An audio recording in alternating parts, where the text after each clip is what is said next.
Pillow Pants is a little troll who lives in her pussy.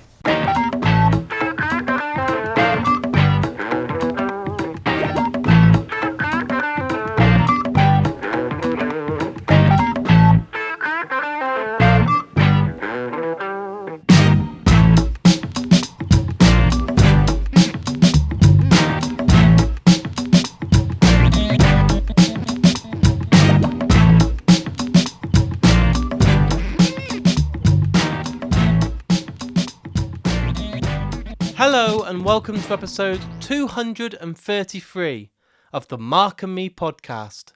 As always, I'm your host Mark. Now today's episode is a huge one for me. This has been 5 years in the making. And this is no secret because I've spent a lot of time interviewing various members of the View Askew universe. And today I've got another one to add to the ongoing list. And I'm thrilled to announce that I'm joined by Elias himself, Trevor Fehrman. Now, this is a huge one for me. You will know that I launched Mark and Me because of Kevin Smith. I adored his podcast and then wanted to start one just like him, and he was my very first guest. And since then, I've had a whole number of guests from the View Askew universe. I've had Jason Mewes, Jeff Anderson, Mark Bernardin, Ethan Suppley, Marilyn Gigliotti, Ralph Garman, Brian O'Halloran, and now Elias. And honestly, I'm absolutely thrilled to be joined by Pillow Pants. This interview has been worth the wait, and I will get to it in just a couple of minutes' time. But before I do, as I do on every episode of Mark and Me, I always like to use the intro to touch base and talk about my last episode. On episode 232, I was joined by the author and the journalist, Ian Winwood. This was one of my longest episodes, and when I put it out there, I thought, are people going to enjoy this? Because it is much more of a long, ongoing conversation, not a short press tour where you get 10 or 15 minutes with the guest. And honestly, the response has been absolutely insane. One of my most downloaded episodes this year. The response couldn't have been bigger. And I've seen so many people tweeting him and myself and saying just how much they love the episode, have gone on and bought his brand new book, and for me that's a dream come true, so thank you so much. But today it's all about Clerks II and Clerks III with Trevor himself, and I think the best thing to do right now is to get to that interview. So here's me and Trevor talking all things View Askew. So Trevor, thanks for joining me today on the Mark and Me podcast. Thanks for having me. Trevor, what I'd like to do for the audience out there that might be tuning in and discovering Clerks 2 or Clerks 3 or just yourself for the first time. I can't imagine there are any of those out there. Yeah, what I like to do is I like to give them an idea of you yourself as a person. So tell me about when you were growing up. What were those first maybe VHSs or DVDs that you bought that you absolutely loved?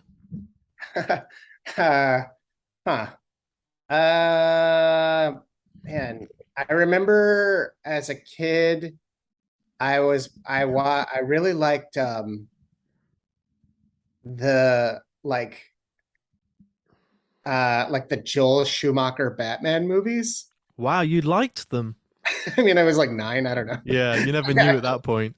Yeah, but I just remember thinking that I also watched a lot of I remember I watched Newsies a lot. What else? I definitely watched Star Wars a lot, though I didn't own that VHS.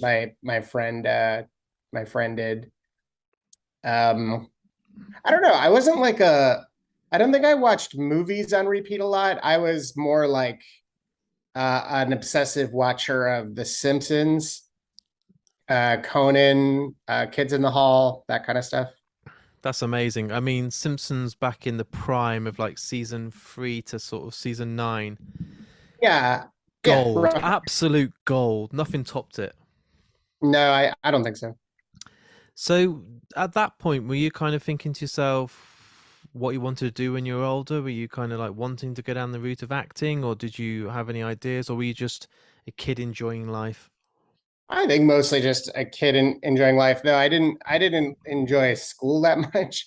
I mean, I like school. I didn't I didn't really get along with a lot of my classmates most of the time, but um, I was just kind of a weird kid. So I didn't. I grew up in suburban Minnesota, and I wasn't into sports or anything. And I got into theater when I was probably about 9 years old, and I just really liked that a lot. So I never had any ambition of like becoming an actor professionally. I just knew I really liked being in plays and stuff like that. So even though you didn't have that complete like desire to do it, you were still learning and you did some TV work, didn't you, and modeling work quite young? Yeah, so there's an interesting, well, whatever. There's a there's this guy, this rich guy in the 18 dickities. His name is Guthrie, and he built a theater in Minnesota, like because he wanted like classical theater, meaning like classic Greek and Roman theater, to be available to other parts of the country than like just New York. Right. So he like planted this seed of like legitimate theater in Minnesota, and almost arbitrarily, as far as I understand. But that around that grew like a community of Minneapolis became this big theater town, and so there's a lot of actors in Minneapolis because there's so much theater, and that means there's this little infrastructure show business grew up around that little theater industry. So there's like casting agents and like little production studios, and there's just enough Fortune 500 companies in Minneapolis, like Target and Best Buy and 3M and other things, that they make their own. Some of them make their own commercials like locally. Yeah. So when I first started doing plays and stuff when I was like 9 or 10, the director of that theater just suggested to my parents and to me that like maybe I should go do some of that stuff, and not with the intention of like being famous, just with like if you book a local commercial, it's like $500, and then you just put that away for my attitude toward it was always like I would put it away for college, and I would maybe do one audition every 2 weeks or something. It just wasn't a major part of my life. But yes, Yeah. I did do some like print work for Target and some commercial stuff, but like maybe 5 or 6 commercials total, something like that. So, yeah, talk to me about how Clerks 2 came about, because obviously Kevin Smith had done work prior with Mallrats, Chasing Amy, Dogma, but he added this whole new take of the mix of kind of Dante and Randall having this third part to the duo. And how was it that Elias came into your life? Yeah. Yeah. Well, so I was working in Minnesota. I was, I was sort of registered with a talent agency there, as we were just discussing, but I didn't really talk to them much between the ages of like 13 and 17. I was just focused on like, I don't know, other stuff.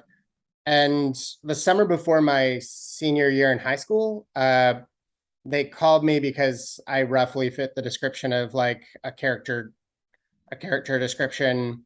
And they were doing like a casting search to try to cast this role in this NBC sitcom, and I randomly auditioned for that and ended up booking it. And so the summer before, it was like in June, I had the audition, and then in like late July, they were like, "You're moving to LA."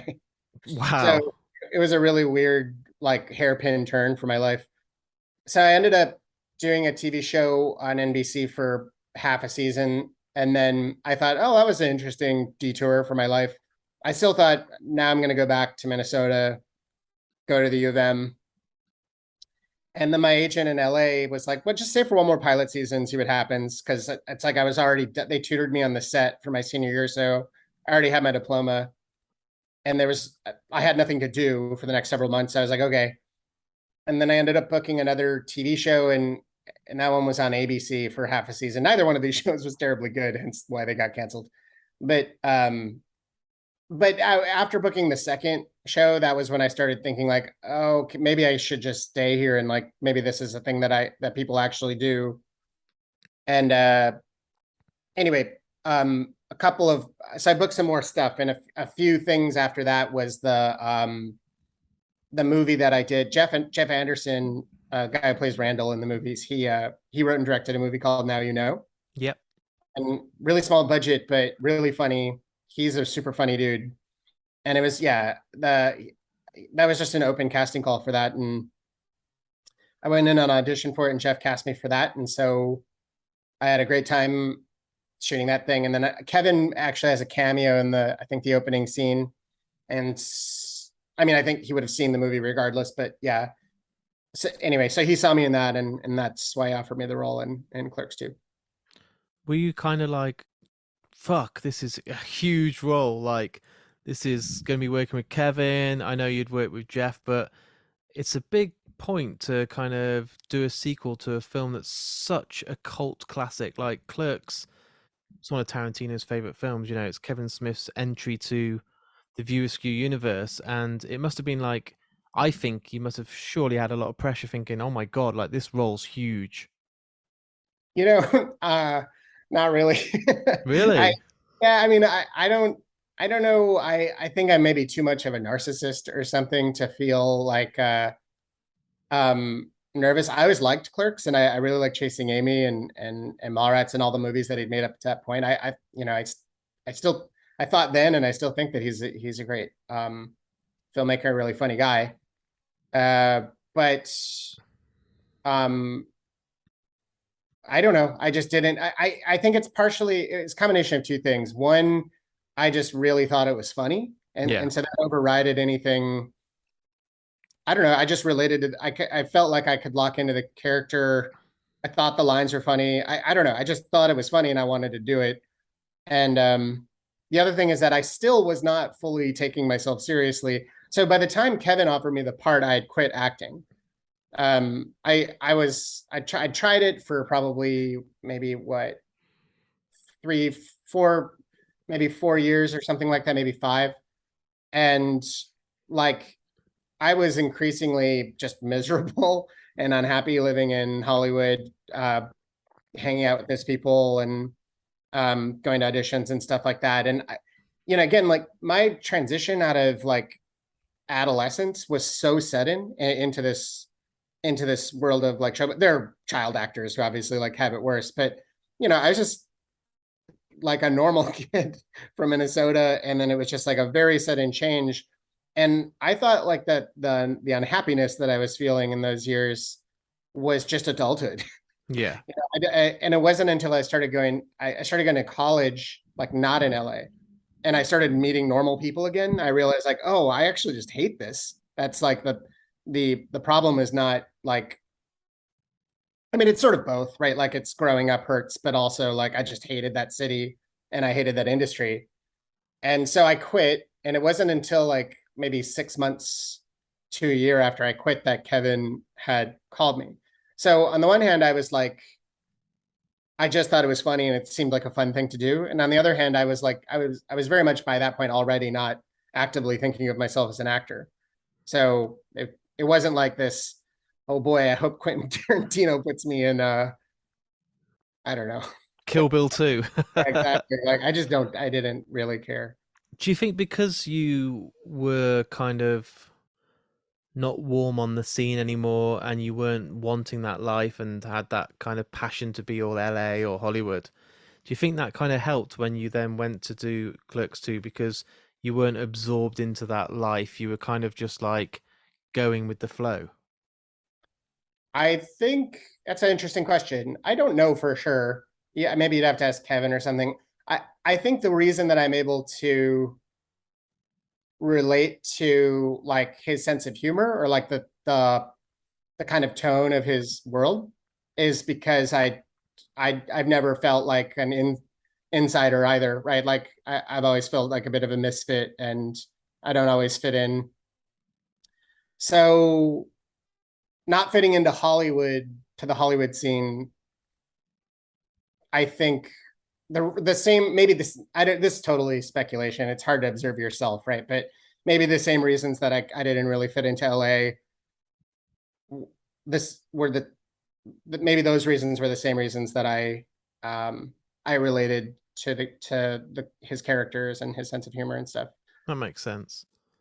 So, did you have to audition for Elias, or was it a case that Kevin had seen you working with Jeff and was like, "I've got the perfect role for you"? It was, as far as I understand, I think the way that he describes it is he wrote it. He wrote it for me. I didn't audition per se, but I also don't think it was like a deadlock. I think if I'd showed up, because we did like 3 weeks of rehearsal, I think if I'd showed up and just like bombed during the rehearsal, he just would have recast the Yeah. role. So it wasn't an audition per se, but there was like, say, a trial period. Was it nervous? Can you remember the first day going to these rehearsals and seeing people like Jason Mewes and Kevin and Rosie Dawson and all these guys? I don't recall being. I think I was. I don't. I guess nervous is. Yeah, I guess nervous is the right word. I think I was nervous to meet. Kevin asked if I wanted to go get lunch. Like that was the first thing that he asked if I wanted to do, and Yeah. I asked if Jeff could come with us because I Oh, knew Jeff and I really liked Jeff and he was a mutual friend. And looking back on that now, I think that was sort of silly. I don't think that was nervousness so much born out of like a reverence for or like a I don't know like a celebrity nervousness thing so much as it was just my natural social anxiety. Like I just didn't. I don't know. I just wanted. you're not in your comfort zone, are you? You know, it's a bit out of the As comfort. Yeah. I just wanted somebody I knew there to be there because I didn't know what Kevin was like at all, and just felt more comfortable with somebody with a mutual friend. And was it an Yeah, absolute blast? Because the film itself is hilarious. The script's amazing. The dialogue that you have with Jeff and the banter and kind of he loves you, but you're both at throughout the whole film hating each other.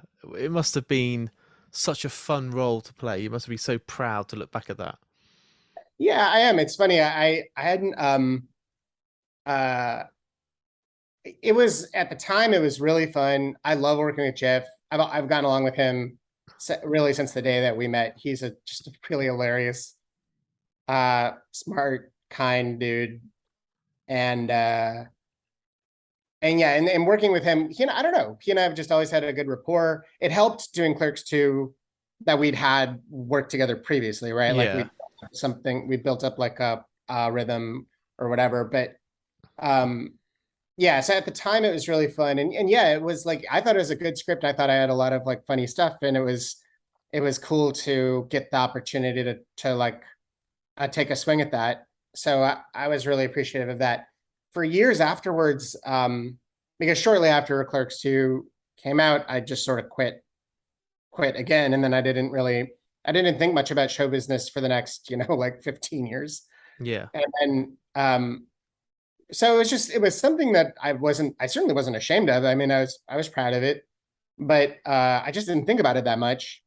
And then we shot Clerks 3 and I started going on this tour to all these Comic Con things, these like Yeah. fan activities and whatnot with Jeff and Brian. And that has been so much fun. Like just hanging out with them has been really fun. But like the thing and I was really nervous I didn't know what that was going to be like. But the thing that really like, I don't know, like altered my perception about being in Clerks 2 was I went to the first one in Providence going like nobody gives a shit, nobody wants to see, nobody has any idea who I am. I do think I'm mostly right about that, right? Like I don't think I'm a famous person by any stretch of the imagination, but there are like there is this there are fans who like they come up to me and they say like the nicest stuff, or like sometimes it's like really heavy stuff where they're like going through a really hard time. And Clerks 2 is just like something they'd have on in the background, or it was like a place that they would go to for comfort or whatever. And I realized like I think it made me appreciate in ways that I hadn't before, that like I contributed to, I don't want to take an excessive amount of responsibility for it, but I contributed to a thing that really means something to people. And Massively. And the View Askew universe is nobody just likes a Kevin Smith film. You either love it or you hate him. and the people that love him, it's like a family. The community out there is incredible. I've never seen such a beautiful set of people at the meetups before a film or the viewer skew board back in the day. Everyone's out for everyone in a good way. Yeah. And what I noticed is now Jeff's doing press again and going out there. He didn't for, years.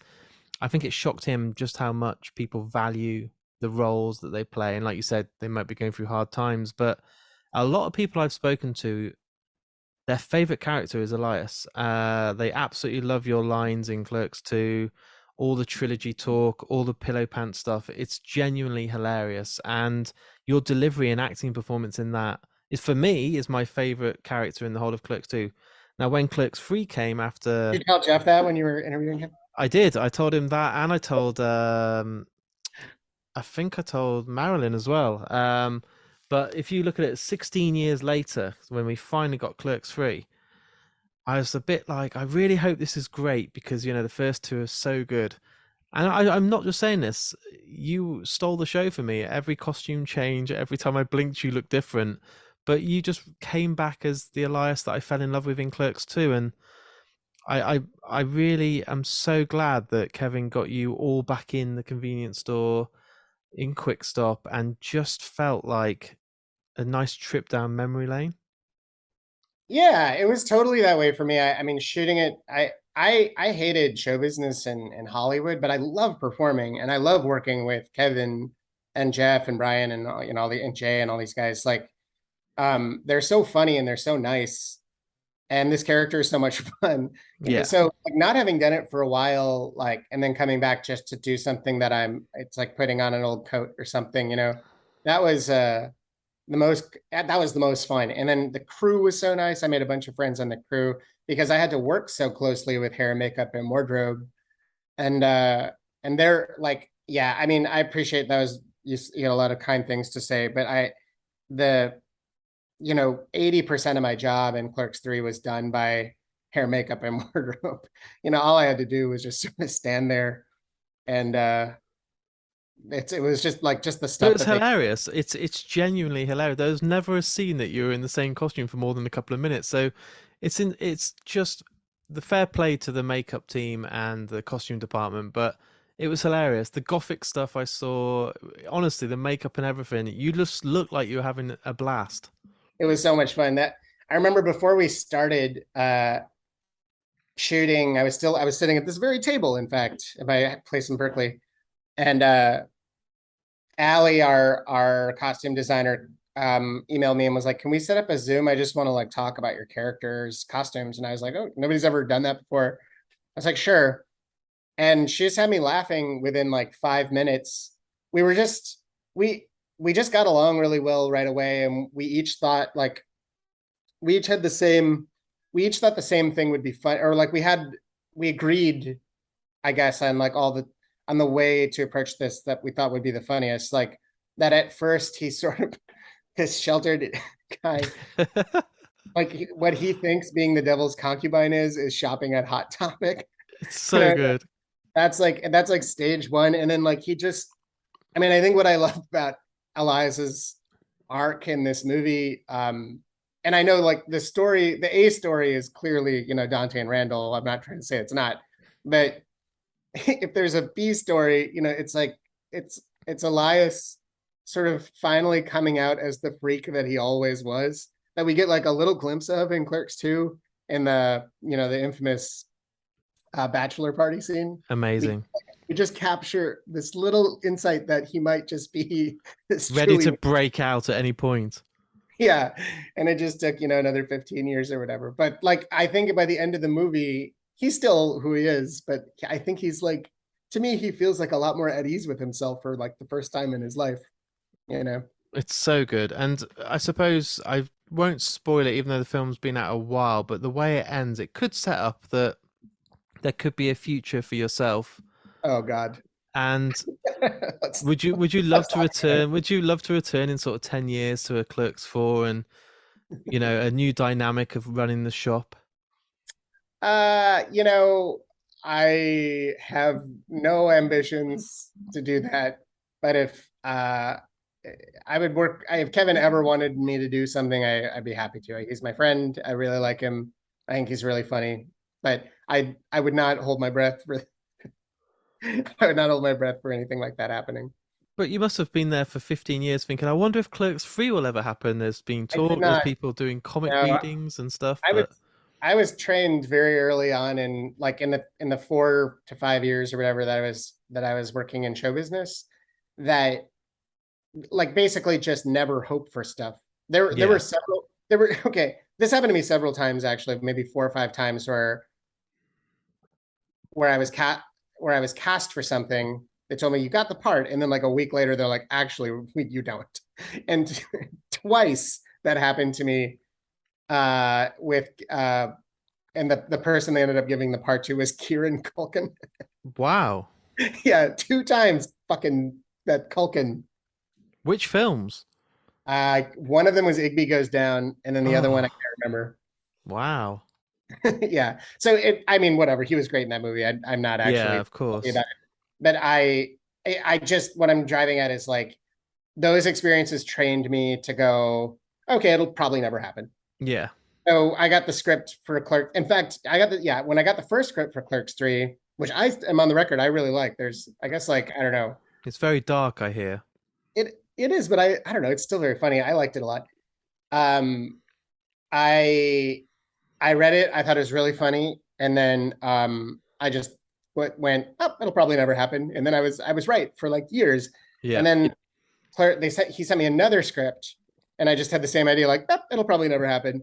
And it got to the point where like I'd um I was switching jobs. I work as a programmer for Target now, and I was at my previous company. I was switching jobs, and it was like during this 3 week period between after I had accepted the offer and before I started actually working. Yeah. I can't remember exactly what it was, but really when I accepted the job, my attitude still mentally was like, this will never happen. This movie is not going to actually like, because if you remember at Clerks 2, we were like literally 2 weeks away from when we were supposed to start. And they were like, okay, we're actually not doing it. And so it was just, you know, that's like where my expectations are calibrated. But there was something about an email I got that just made me go like, oh God, it looks like they're actually really seriously in pre-production. Like this may actually happen. So I had to call my future boss and be like, look, um, here's the situation. I used to be an actor. I still think that there's like a less than 50% chance that this is going to happen. But if it does, I'm going to like start the job in like June. And then like 2 months later, I'm going to have to like fuck off for like 5 weeks. And I told him like, if it's a choice between like accepting this job and doing the movie, I'll just tell them I can't do the movie. And thankfully he was like, no, it's no big deal. Like we can, work around it or whatever. Is that But yeah, is that quite surreal for your work colleagues that they sometimes like click and go, "Hang on, you're in Clerks too," or I when they was start finding out. I was yeah, a little bit. I mean it's just a little bit odd, but everybody's got something odd in their past or whatever. But where it was really surreal, I think, for the people that my colleagues that I work with day in day out is I was, I felt really guilty about like taking all this time off to do this thing like right after I joined the team. And so I was really trying. It didn't go super well, but I was really trying as hard as I could to work while I was on set because normally actors have a lot of downtime. In Yeah. this case, I didn't have as much because I spent so much time in the HMU trailer, getting stuff glued onto me. But I would try to join Zoom meetings from my trailer I'm picturing you there, like looking like a in Rocky these Horror crazy, Show, sitting in there, all these the crazy makeup, doing a call about yeah, productivity and stats, and exactly. That's what it was like for like several weeks. It was really funny. that's cool that they were so cool about you having the time off, though. Especially quite new into a role. Managers can be dicks and be like, "No, No, we need you here." my boss is awesome. I have the best team. They're super nice people, and they were just really, really flexible, and they were great. And then going on this tour, I've seen a few dates now that are in America where the whole kind of fans get to purchase a ticket. Kevin does a bit of a Q&A. You guys come out as well. That must be an amazing experience to see all the fans again. Like you said, at the comic conventions, I've Yeah, seen Jeff. It's really blown Jeff's mind. I think it's really opened his eyes to how much the fans value you I think guys. I think our my experience has been the same as my experience has been the same as his, but his has been way more pronounced. Like he's way more recognizable. His role, I think, is like a lot more iconic, and he's also been much more of like a I don't want to use the word recluse, but like he lives up in the mountains in some shack, Yeah, bears, and and then the other thing is like he didn't grow up doing theater like I did, right? Like I was actually like a performer kid. He was just sort of naturally um has the sort of charisma and sense of humor that he has. So I think all of it has been like it's got to be just more surprising to him, you know what I mean, like the way, like, so, but yeah, my reaction has been a microcosm of his. I didn't really fully get how appreciative some people would be, and that's been really touching. And it's made me treat. I'm in a way. I'm glad I didn't see the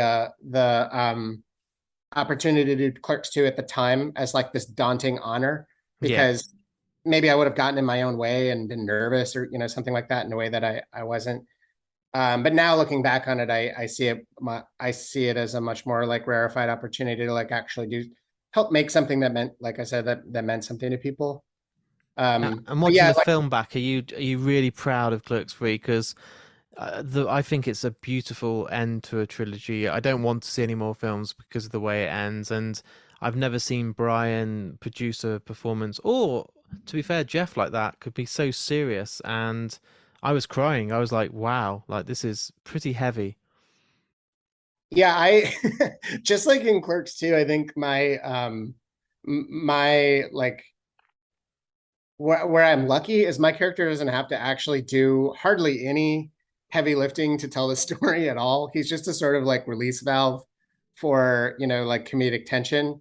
There's maybe that scene in the hospital in Clerks Yeah. 3, but like compared to what Jeff and Brian have to do to actually like propel the story forward, all I have to do literally is put weird clothes on and they tell me to stand. And that's it. It was very low pressure for me. It's a great end. And what I do on this podcast, and it's my final question, is every guest that comes on, they get to choose the outro piece of music. So it can be any song by any band that you love or a piece of music that you love, but I am putting you on the spot today. What I want to do is ask what you'd love to be the outro music for today's episode after this is all done, and why have you chosen that song?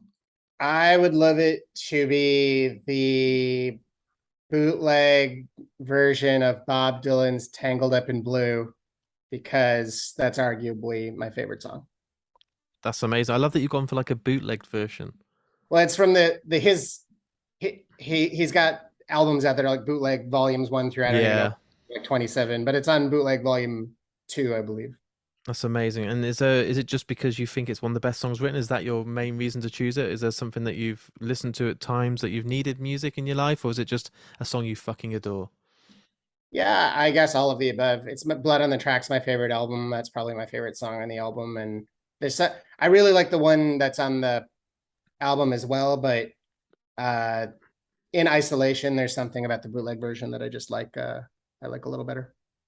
Amazing. Thank you so much for your time, dude. Like, this has been an absolute honor to have you on, and I really do appreciate your time. I think a lot of people out there don't realize that you're working full time in a job, and some people think like you do Clerks 2, you do Clerks 3, and then you just enjoy life, but you're still working Yeah. really hard in a normal job and taking huge amounts of times off between films. And I'm so glad that you came back for Clerks 3 because it wouldn't have been the same without Elias.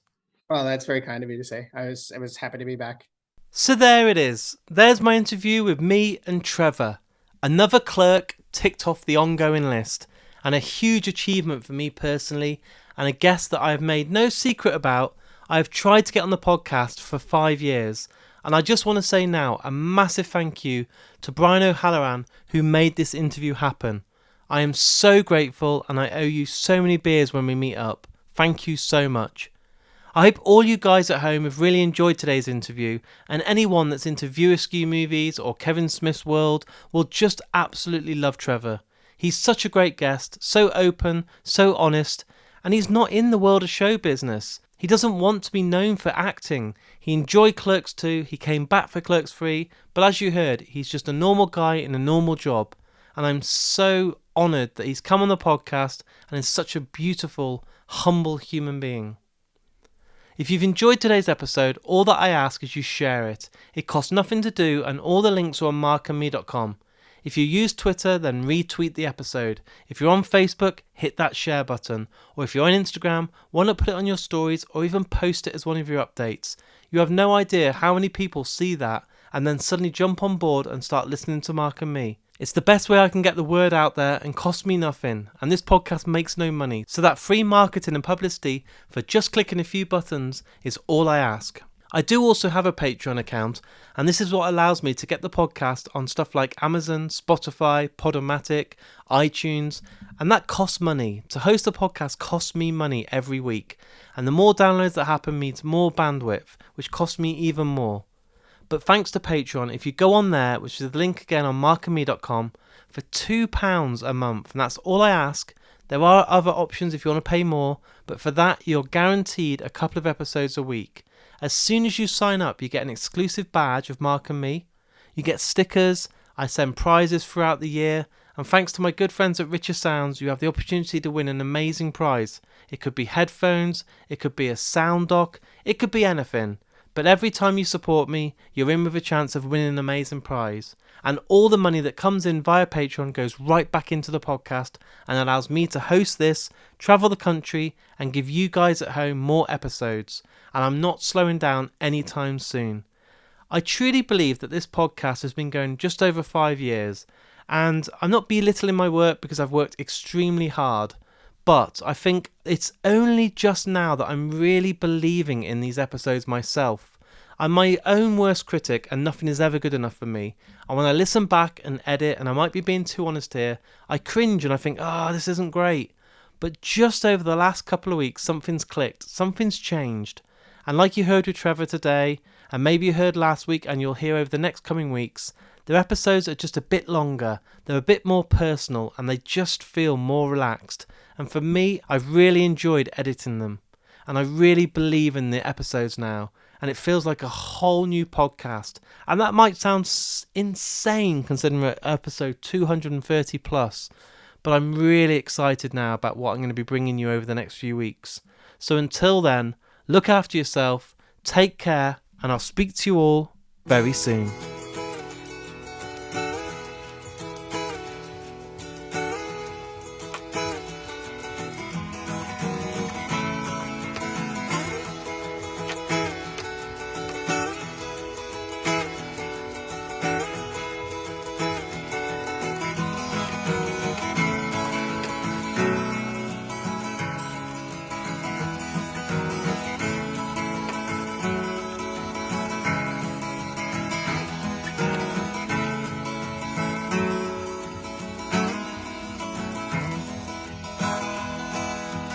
Early one morning, the sun was shining. He was lying in bed, wondering if she changed at all, if her hair was still red. Her folks, they said her lives together sure was gonna be rough. They never did like Mama's homemade dress. Papa's bank book wasn't big enough. And he was standing on the side of the road, rain falling on his shoes. Heading out for the old East Coast, Lord knows he's paid some dues. Getting through, tangled up in blue.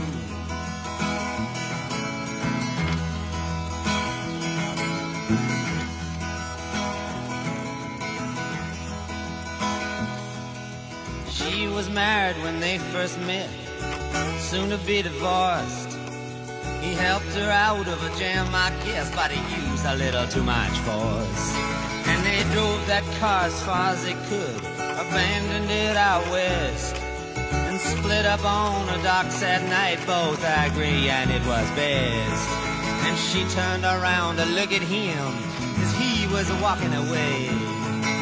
She said, "This can't be the end. We'll meet on another day on the avenue, tangled up in blue."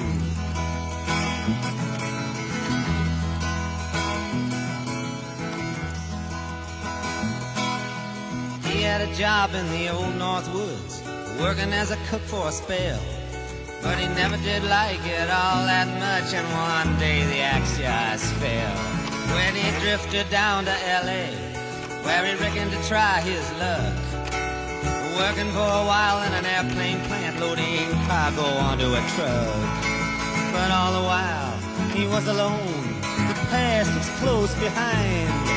He'd seen a lot of women, but she never escaped his mind, and he just grew tangled up in blue.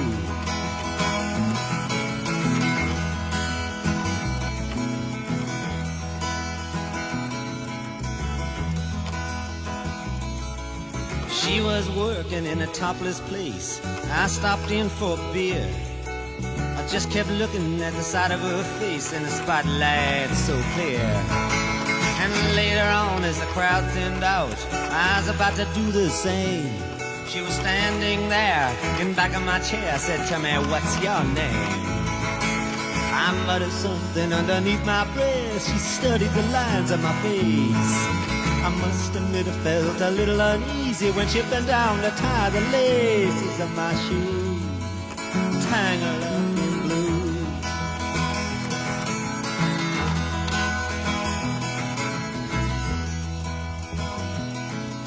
She lit a burner on the stove and offered me a pipe. Thought you'd never say hello, she said, you look like a silent type. Then she opened up a book of poems and handed it to me, written by an Italian poet from the 13th century. And every one of them words rang true and glowed like burning coal, pouring off of every page like it was written in my soul. From me to you, tangled up in blue.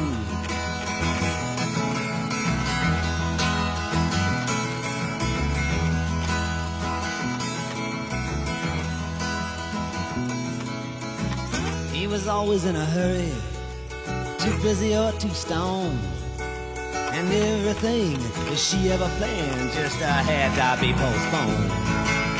He thought they were successful, she thought they were blessed with objects and material things, but I never was impressed. And when it all came crashing down, I became withdrawn.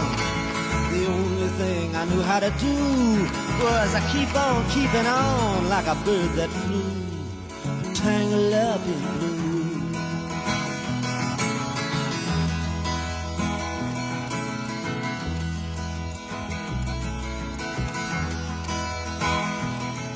So now I'm going back again. I got to get to her somehow. All the people we used to know, they're an illusion to me now. Some are mathematicians, some are doctors' wives. Don't know how it all got started, don't know what they're doing with their lives. But me, I'm still on the road, heading for another joint. We always did feel the same, but just saw it from a different point of view, tangled up in blue.